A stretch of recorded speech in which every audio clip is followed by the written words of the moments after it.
let's play some EU5. Got 30 minutes to show you guys Brandenburg. In that time, we're hopefully going to form Prussia. I won't be going over too much of the micro. We'll do that in a follow-up video. Today, I just want to show you the gameplay. We're going to go ahead and start by rivaling Wolgast, and we want to get in alliance with Denmark, mostly because he tends to ally to Wolgast, and if we're allied to him, he usually won't join the war. And with our opening money, we are going to just build some trade buildings. We're going to start with a marketplace in Berlin. You can only build marketplaces in towns such as this, and then we're going to build a bunch of market villages everywhere else. These can be built in rural settlements, which is basically every other province besides Berlin. Other than that, we're just going to kick it up to 5 speed. Now, Brandenburg starts with a pretty bad disaster, we'll call it. Until we lose our dynasty or a certain event happens, we have negative 20% control. Think of this in EU4 terms as plus 20 autonomy everywhere, so it'd be quite bad. So something that we definitely need to get on top of. I do want to improve relations with Bohemia as a potential for a good ally. I'll go ahead and seize land from our subject, which is going to make him a little bit upset, but the reason I want to do that is because I want the provinces in this area. We're trying to increase control in this area specifically. So if we can control all these provinces, it's super helpful.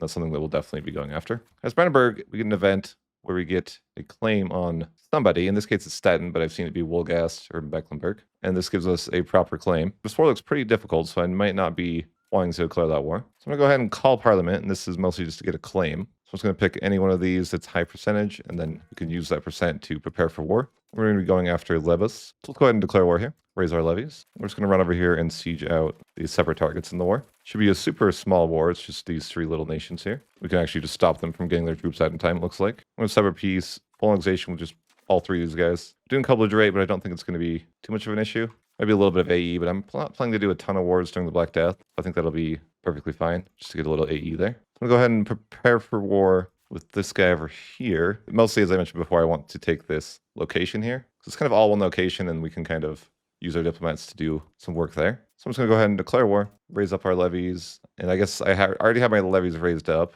because I didn't disband them after the last war. And that's actually super useful because that way we can stop this guy from even recruiting up guys in the first place. We're not going to be able to stop everyone from recruiting up guys, but we can definitely do some damage here. I think Brunswick is still going to be a problem. Able to stack up his army a bit. So you do see Brunswick over there. I'm just going to merge up my troops and hit up Brunswick. So my subject would help me here, but he seems to just want to watch me die. Okay, love to see it. We'll get new levies going. You can kind of just pull out new levies whenever you need. So instead of going after Brunswick, I think what I'm going to do is try to just siege out his provinces here. I'm going to avoid his forts and just kind of try to get a bunch of war score and see if he'll leave the war. We're just sieging him out. He is sieging out Berlin. So it's kind of just a siege race here. Though I think I'll be able to get Brunswick out of the war fast. Yeah, I just have to wait a year. He won't peace out for a year, so I just got to wait till September. We're getting some more money built up, so we might as well build some more markets. Spamming markets is a pretty effective way to just make some money. So September 24th is the date. It's been a year, and then we can peace out Brunswick. We probably want him to annul treaties. We can take some money, and that should be fine. And then this war should be over. Just go ahead and grab these 2 provinces. Didn't couplage rate once again, but I don't think it'll be a huge problem.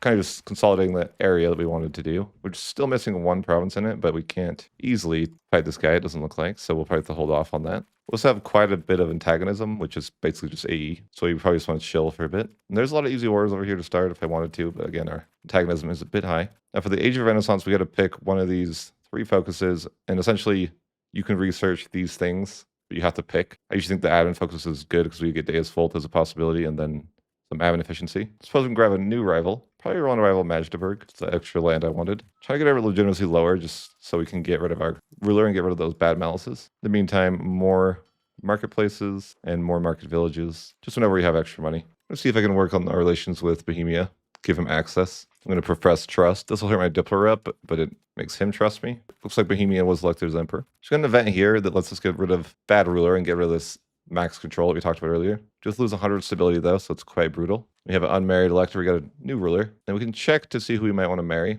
Looks like be an opportunity here to marry Naples. We can marry the queen. We get a ton of prestige for doing so as well. So I like that. I'm thinking that our children probably could be the heir to both thrones, possibly. I'm going to ally Bohemia. Black Death is officially here. So I definitely want to deal with Black Death. Try to save our population a bit. So Black Death hasn't reached our country, it just has reached the world. So we're not dying yet. Got an event to start an investigation into a ruler. This happens after you get that bad event. So now the Black Death's here. I'm going to segregate the infected. I'm going to control the food market, which will hurt our economy, but I think that's basically the best you can do. So sadly, my stability is so low right now, I can't actually declare war. You got to be above -50. And it's kind of the middle of the Black Death. Is it possible I just escaped the Black Death? Oh, for sure, no. That's 40,000 dead. We did not escape the Black Death. I'm doing what I can. I'm trying to slow it down. It's just kind of rough. So I had another scripted -50 stab event, so we're not going to be going to war for a while. You hate to see it, but yeah, we're going to need a long time to go to stab to -50. But hey, we'll just get through the Black Death, and that'll be good. It's currently a power struggle nature. I'm going to see if I can sneak it. I'm not sure that I can, but I could try. I've got 2 votes, and I suppose I could send gifts, but I don't have any diplomats. Rip my population. 400,000 deaths so far. So it's the hard times.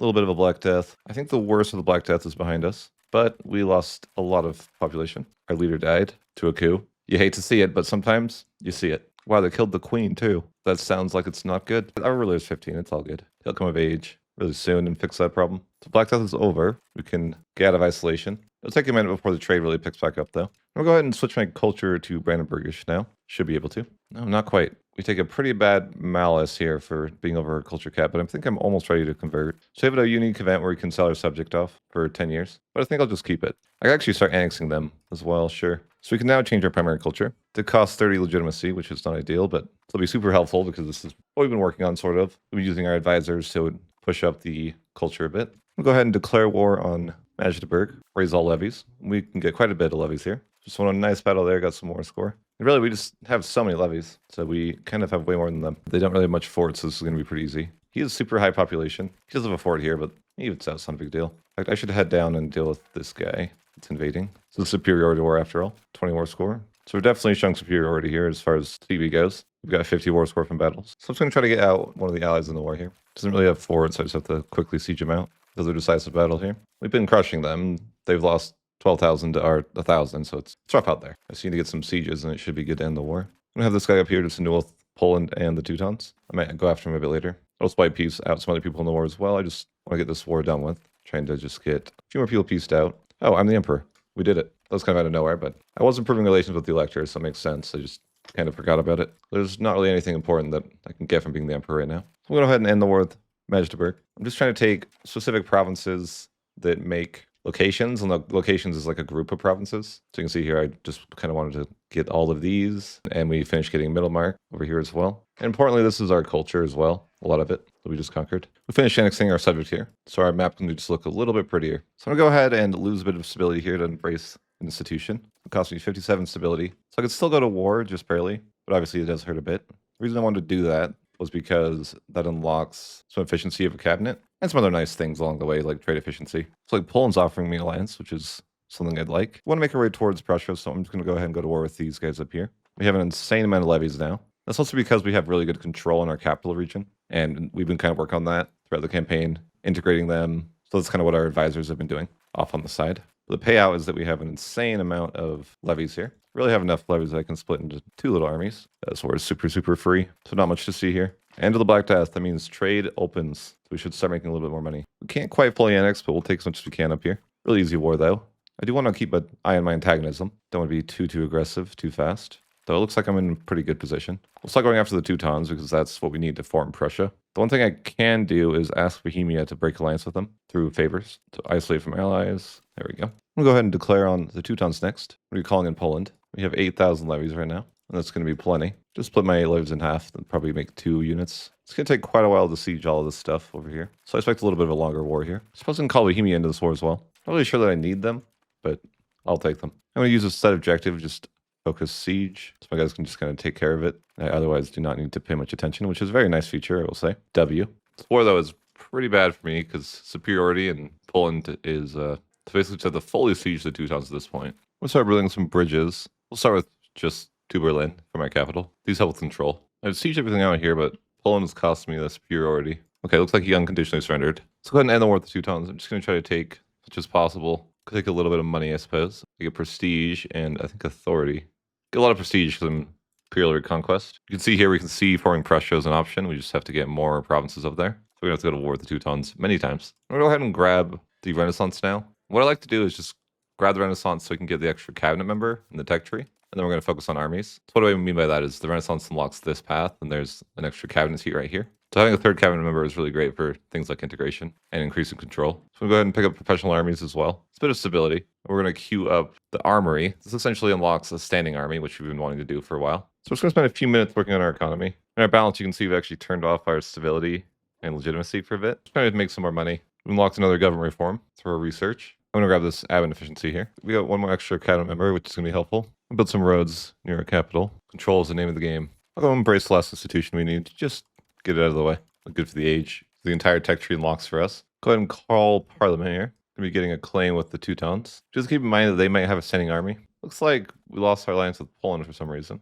They probably were forced to annul treaties. Yeah, that is the case. Okay. Unfortunate. At any rate, I'm going to declare war and raise up our levies. We have such good control in our capital that we almost have 10,000 levies, which is pretty handy. We do want to get a standing army going, which we're closing in on. We have to get some manpower buildings, and right now we just can't build those. So waiting to see what the Teutons do, or for that matter, what Bohemia does. I see no sign of the Teutons yet, which is strange, to say the least. I'm playing it safe and not splitting up my army. Although, based on his troop count, I really don't need to play it safe. Probably should actually just split my army up here. Of course, it's going to be a little bit painful to siege out, but we'll get there. Looks like the Teutons are actually fighting a separate war, which is probably why they're not really showing up much here. Big battle here and big win. Oh, it looks like the Teutons have mass revolts in the middle of my war. Or maybe they were forced to release provinces, or something's going on with the Teutons. Go ahead and just piece of the Teuton. Moving towards that goal of forming Prussia. We have the army unlocked, which is great. We'll move towards unlocking handgunners. And we're going to build our first military buildings of the game. These can only be built in towns, so I'll have to upgrade some stuff to towns if I want to. We'll upgrade our capital to a town. It's quite expensive, though. Right now it's about 225, and if I could upgrade a lot of my main area to towns, that'd be great. Just see what we can do for now. Upgrade a couple. So we got 3 towns on the way, and then we can build armories in there as well. Again, we kind of just want the manpower from it. Right now you can see we have basically no manpower. Now 20 out of 31 for forming Prussia. There's even some free nations that got released over here that might be an option for me. We're going to build more armories as we can. You see our manpower is starting to go up very slowly. But as we build more and more armories, that's going to go faster and faster. But we can get our first bit of army going. We'll start slow, but we'll just get some footmen. These guys will stay active all the time. So the other nations already have sending armies, so I might be a little bit behind the curve. These guys will essentially replace levies completely. They're probably about 10 times as strong as levies. Upgrade some more towns in our capital region. Go ahead and declare war on just one of these breakaways. Even no allies. So I'm a little bit of a bully here. I think it's just the one province they have, though, so it's not like I'm getting a ton of value here. We'll take it, nice and easy. Then I'm going to go ahead and declare war these guys up here. It's going to be insulted us CB. We didn't co-belligerate, but that's okay. Just kind of cleaning up some of these breakaway states. They're definitely not, it's not a fair fight. We're going to separate peace, formia, full annexation, just getting those provinces we need to form Prussia slowly but surely. We're just going to grab full annexation from all 3 of these guys that were in the war. And we're one step closer. You can see we're 25 at 31 to form Prussia, so we're getting quite close now. So we got a truce with the Teutons. A bunch of people joined the HRE. It looks like we won the random event here. I don't really know how that works too much, but I'm insane. We did it. I'm just going to start recruiting a couple more regulars. Don't have a ton of manpower to work with, but we are starting to generate some, so that's better than nothing. It's got a little standing army here of 600 guys. We're continuing to build as many armories as possible. We'll probably build some more towns as well. Fortunately, we have to have towns to make it work, so it is what it is. Again, a lot of this is just towards getting a standing army. So we've got 1,000 footmen. We can actually drill these guys as well for some combat experience. It does cost a little bit more to drill, but that's okay. I got an event to move our capital to Berlin, which I am fine with. Truce with the Teutons is going to be until February of 93. I've got some new units I can grab and upgrade my army. We've got some handgunners. So we've got 2,000 handgunners now, so we're definitely starting to build up a little bit of a standing army. These guys are going to be really scary when it comes to combat itself. They're going to crush levies like you wouldn't believe. Well, maybe if I told you, you'd believe it. We'll go ahead and go to war with the Teutons. This time we have a large standing army. Of course, we can still get our levies going, but our standing army is definitely going to provide a lot of value, let's just say, in simple terms. I put a pretty heavy focus into just getting armories in cities to build armories in. So you can see here I have a lot of towns now. Now, I think the Teutons have lost a lot of their forts. Just going to go ahead and separate piece these guys here, colonization. I remember a time when these guys had tons and tons of forts, but that is behind them now. They just used to have a lot of forts, and that I guess they couldn't afford that anymore. In fact, they don't really have an army at all. I'm kind of just a bully out here. Now, I want to build more towns. The only thing with doing that is I need to be careful with food, because rural settlements produce a lot of the food. So if I just build everything into towns, then, well, let's just say that one of my campaigns, the Black Death, wasn't even close to the men I lost to starvation. Men, women, and children. Starvation isn't sexist. I can just definitely walk in here and assault. I've got real men now. Why not? Order assault. Siege is done. And the war looks pretty rough for him, but there's not really much superiority to get because he has no armies. 100 IQ move from him, really. Suppose I better go to Livonia and get him out of the war. I can't get access, so I guess this is awkward. I'm not really sure what to do about that one. I guess we just hang out. I mean, I just need to make sure that we get a few provinces here in the war. We are just 4 provinces away from being able to form into Prussia. And something about forming under Prussia just feels right. We're going to start building a few bailiffs. The main point of bailiffs is just to get a bit of control away from your capital. They're kind of expensive. I mean, that all depends on the market prices of certain goods, but right now they're quite expensive. I can't really do much to convince the Teutons that I'm better, because I can't get access over here. Maybe I can improve relations with Lithuania, but I don't think it's happening. Fortunately, we just can't get access. So I guess we'll just hang out. Eventually, the Teutons will realize that I've won. Suppose I don't need to take that much from the Teutons. I can just take the provinces required to form Prussia and move on. Just can't really get access up here, so it's just kind of going to be a long war. So might as well just get that done with, and maybe we can come back later. But you can see here we got a option for a formal country. That means we can form into Prussia, which is one of the major goals of the campaign. We're going to gain 100 legitimacy and become a monarchy. Our country rank will become kingdom. Excellent. And the reason our country rank is becoming kingdom is because we're the emperor. Normally, the emperor would have to vote. I guess the game doesn't really see the need to make you vote. So we're a kingdom. Excellent. Which means we need more rivals because kingdoms can have more rivals. I probably should just consolidate the region a bit up here so I rival some of these people up here. So I have a lot of manpower. I could definitely build a bigger army. I do happen to have a claim over here as well. Got an event for annexation. We could do that.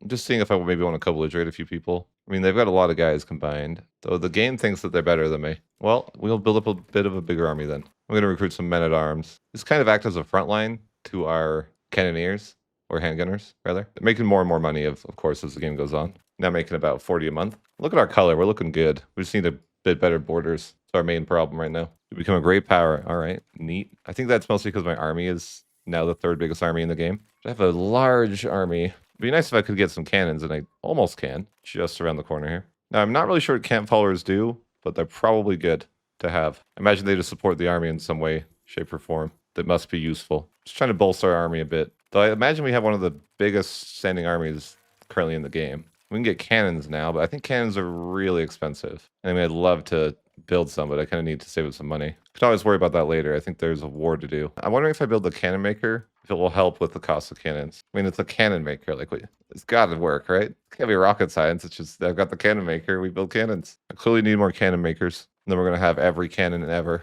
I'm not actually sure that this does that. I imagine that it'll make cannons cheaper, but maybe that's just wishful thinking. So we got a claim against Stettin ready to go. I'm just thinking, should I co-belligerate? And I definitely think maybe. There's so much rightful Prussian land over here. It's hard. It's like I want to co-belligerate everybody. So I'm just going to co-belligerate a couple people that have my rightful land. It's costing you 27 stability. Now, I don't know if we can actually win against this many people, but I don't know that we lose either. So it's kind of like, we'll find out. I feel like I'm better with my massive army, though, of real people. Like, what are they going to do? I think I just took out his real army as well. I mean, other people have real armies. I should keep in mind. I'm not that cool. I had 10,000 levies, so that I could get those guys recruited up. The only thing with them is I want to be careful not to send them into regular troops. Because you can see here that these guys have regular regiments, too. So I'm not alone. I'm not like a cool guy. But that being said, I have more than them. Maybe I shouldn't have worked with all these people. I don't really know how I'm going to deal with this particularly. I mean, we'll just kill some people. That'll help. If we murder all their normal troops, maybe we can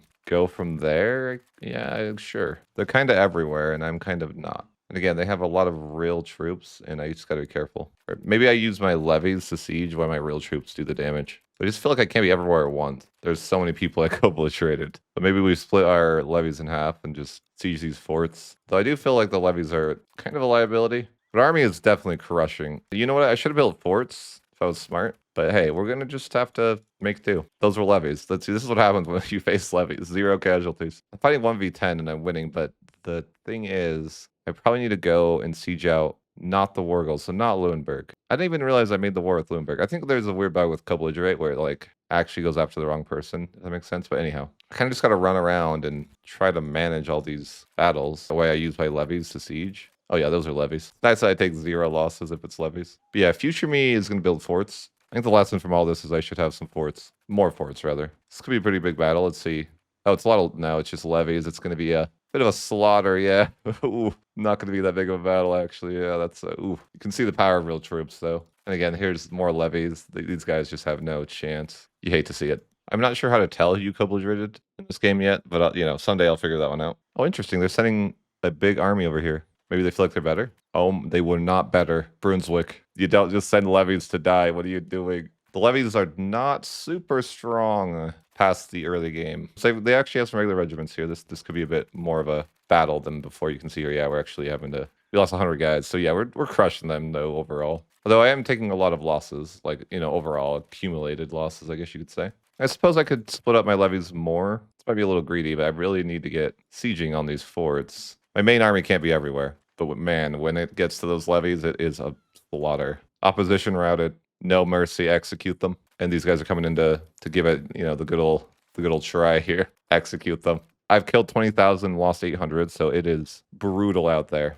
That being said, I do need to win some sieges if I actually want to take any land. The levies are doing their work. I just kind of have to constantly deal with new levies that keep getting recruited up. So more or less, my main army's job is just to keep the levies safe so they can do their thing in siege. The war's going to take some time, though. That's going to be okay. I'm really going to have to invest in some cannons at some point. I've killed 31,000 men. I think we're at war with this guy, and he has no forts, so that could be an easy one. We are finally starting to win some of these sieges. But yeah, these sieges are taking a long time. We want to get some cannons, but we just don't have the money for it yet. Stack wipe, followed by stack wipe, followed by stack wipe. No mercy. I'm going to move this along and just assault, I think. I have a bit of extra manpower. It's just taking too long. There we go. I'm going to start annexing some people here.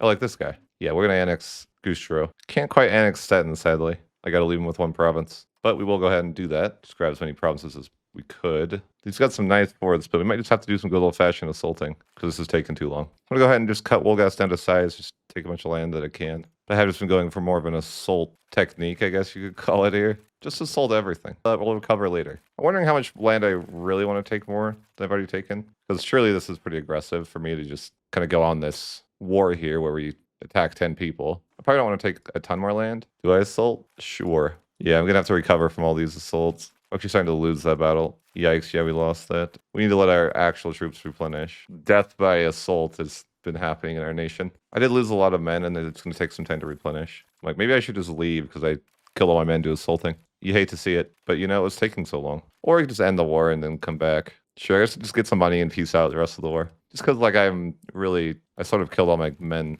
Guys, the war's over, Bloomberg?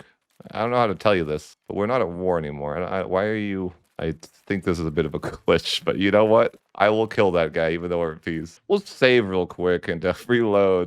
The game might not know this, but we're not at war anymore. Enough brave men have died. We are so back and still stuck at war. Shoot. Well, I've encountered a little bit of a bug here. That's okay. It's all, you know, it's work in progress. The siege is, yeah, something's really broken. A little bit awkward here to just, yeah, I don't know. I don't know. I'm not sure what to do about this. It's funny as I've played over 100 hours and I've never had this happen. Of course, when I'm recording the video, it would happen. So I had this unfortunate glitch, which is something I hadn't seen in any of my previous runs. But I decided that I reached my goals in the run and I have a few more minutes to talk about the game, my overall experience, and what mechanics I like and what changes I would like to see. Let's just start going through the tabs. We'll start with the estates. Overall, I'd say the estates are a big improvement from EU4. So W on that. You don't have to seize land, which is amazing. I'm not an enjoyer of the seize land mechanic in EU4. So simple. We like the states. So let's talk about Parliament. Parliament is, I would say, the biggest change that I want in EU5. So if you want to get a claim on, say, Mecklenburg, there's a super convenient way to do it, actually. You just click Build Spy Network, but you can't actually fabricate a claim because, quote unquote, there's simply no way for you to create a CB, which by itself is frustrating because it doesn't really give you context as to why. But the way that it works is that you have to fabricate a real reason. And most times that means you simply cannot fabricate a claim. For example, in this campaign, we use fabricate claim 0 times. And that leads us to Parliament, our main way of getting claims. So you call a Parliament, and there's some really nice bonuses with Parliament that you might want, such as population growth. But the reality is that in my case, you don't actually get to interact with Parliament. You're simply going to pick the highest percentage so that you can get a claim, because it takes 50% to prepare for war to get a claim. My argument would be, it makes no sense that Parliament can fabricate a claim for you, but a spy cannot. And it generally means that it's going to be really hard to pass the issue. Sometimes there's things that aren't bad that you can pass. Other times they're going to push you towards certain things you don't like, or I've seen them ask for you to break alliance. So sometimes you just are going to fail the debate and lose 7 stability, and that is what it is. So to summarize what I'm saying, generally I use Parliament just to get a claim, and I don't even end up caring about the issue, because I really just want to claim. And I don't feel like this is good gameplay. I think instead they should let you build a spy network. I'd even be okay if you had to have something like 50 spy network before you could get a claim. But I love being able to create claims. It's fundamental EU4 mechanic. And this is the #1 thing that I would advocate for a change. I would also argue that having Parliament in every single nation across the entirety of EU5 is a little strange. And I literally mean everyone. The Aztecs, Hordes, Ming, everyone is parliament, which seems a little weird to me. I like parliament to be more of a unique government type with nations such as England or Poland. That's just my thoughts on it. Let's talk about cabinets. I like cabinets. It's like a replacement for advisors, and you can do a lot of cool things. Like you can change values, which we'll get to in a minute. You can develop province. You can get improved relations, Diplo rep to help with AE, increase control, tons of options. And there's going to be more options as the game progresses. So I think this is a great replacement to the advisor system. And I enjoy the UI for it too. You simply right click to pick a cabinet slot or left click to change what they want to do. So it's really convenient. I like the cabinet a lot. Laws are pretty interesting. I think laws are perfectly fine the way they are. I didn't talk about this a lot in my video, but essentially, if you want to change a certain law, you can. It's just going to cost you a lot of stability. And again, stability is a resource. I haven't interacted with it too much, to be honest. Next, we can look at values. You have a lot of events throughout the game that have values, and certain estates will have values. And I kind of like the mechanic. So if you want to have a society that is more assimilated to the culture and more tolerant, you can go humanist. Or if you want to kind of be very good at converting, you go spiritualist. So it's kind of interesting to shape your nation in the way that you want. I really like values as a mechanic. But you can see there's going to be things like efficiency of cabinet if you're more conciliatory versus wars for cost if you're more belligerent. It's giving you a lot of agency in how you want to play your nation, how you want them to work. So big W on the values. Let's talk a little bit about the economy. In general, I don't mind the economy. It's pretty simple to just automate taxes for the different estates. The automation just tries to push it towards 50% equilibrium, which I like. Similar things to EU4, you can turn your army on and off, or you can turn your forts on and off. I do like that it's kind of a simple menu, just like, okay, we're here, we can do it all at once. So I do like that. Then you have the option for more diplomatic spending, which increases your ability to have more relations, which is honestly just a W. Markets are essentially your trade, and I honestly don't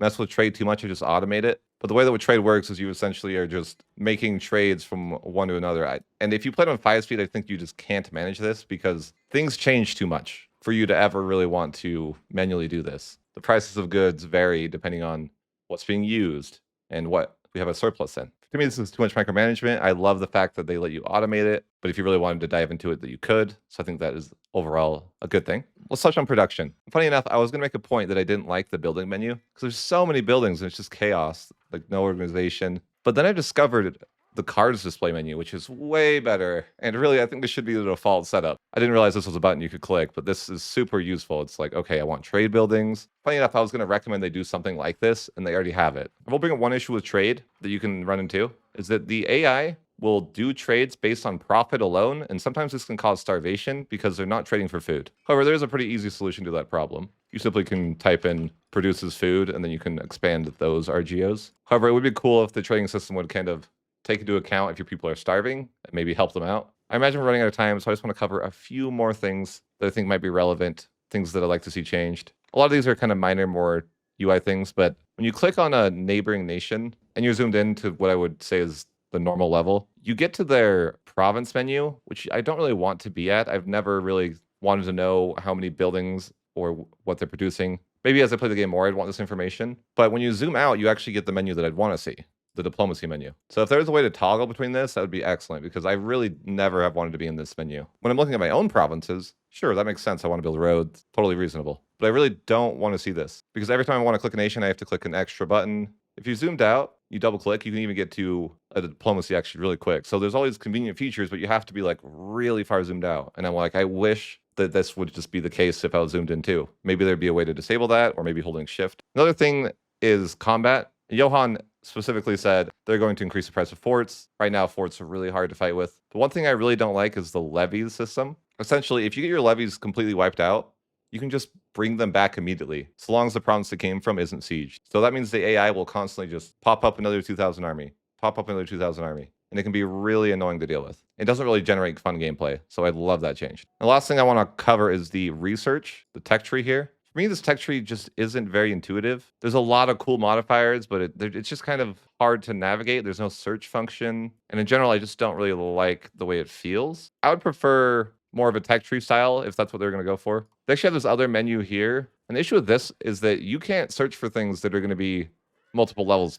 down. For example, let's say that I wanted bark. Well, if I search that, it's not going to show up because it's locked behind other things you need to get first. But you wouldn't know what those things are with this menu. Overall, though, I'd say EU5 is going to be a great game.